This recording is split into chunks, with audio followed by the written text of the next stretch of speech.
Elon पॉम की digital चोरी, एटी&टी hack 1980s।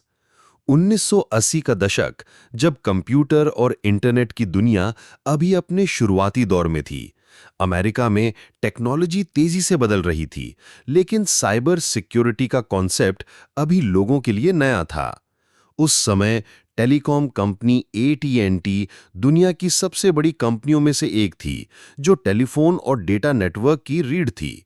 लेकिन इस आधुनिक दुनिया में एक युवा, जिसका नाम एलन पॉम था, ने साइबर क्राइम की दुनिया में हलचल मचा दी।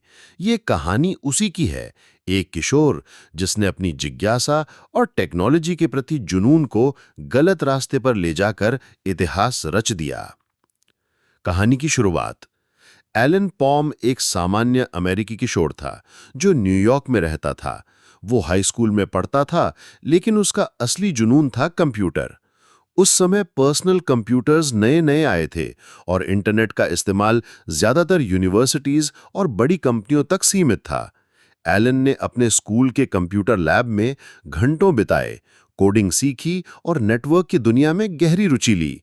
वो फ्रीकिंग नामक एक तकनीक में माहिर हो गया था, जिसमें टेलीफोन सिस्टम को हैक करके मुफ्त कॉल्स किए जा सकते थे।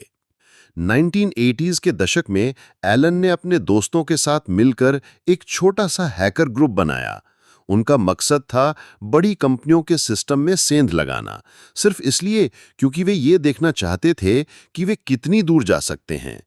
एलन की नज़र पड़ी एटी&टी के नेटवर्क पर, जो उस समय अमेरिका का सबसे बड़ा टेलीकॉम नेटवर्क था। इस नेटवर्क में लाखों लोगों के फ़ोन रिकॉर्ड्स, कॉल डेटा और संवेदनशील जानकारी थी। लेकिन इस आधुनिक दुनिया में एक युवा, जिसका नाम एलन पॉम था, ने साइबर क्राइम की दुनिया में हलचल मचा दी।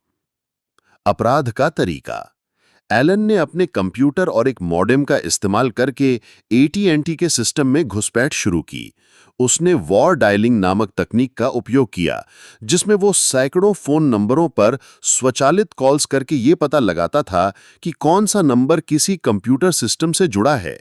एक बार जब उसे एटी&टी का एक कमजोर नेटवर्क पॉइंट मिला, तो उसने पासवर्ड क्रैक करने और सिस्टम में प्रवेश करने के लिए अपनी कोडिंग स्किल्स का इस्तेमाल किया। एलन ने नेटवर्क में घुसकर हजारों फोन नंबर, कॉल रिकॉर्ड्स और तकनीकी डेटा चुराए। उसने फोन सिस्टम को मैनिपुलेट करना शुरू किया, जिससे वो लंबी दूरी के कॉल्स मुफ्त में कर सके। उसने अपने दोस्तों को भी इस मजे में शामिल किया। लेकिन यह सब सिर्फ शुरुआत थी। एलन ने एटी&टी के सॉफ्टवेयर कोड तक पहुंच बनाई, जो कंपनी के लिए बेहद संवेदनशील था। उसने ये डेटा अपने पास रखा, ये सोचकर कि वो इसे बाद में बेच सकता है या सिर्फ अपनी हैकिंग स्किल्स को दिखाने के लिए इस्तेमाल कर सकता है। पुलिस की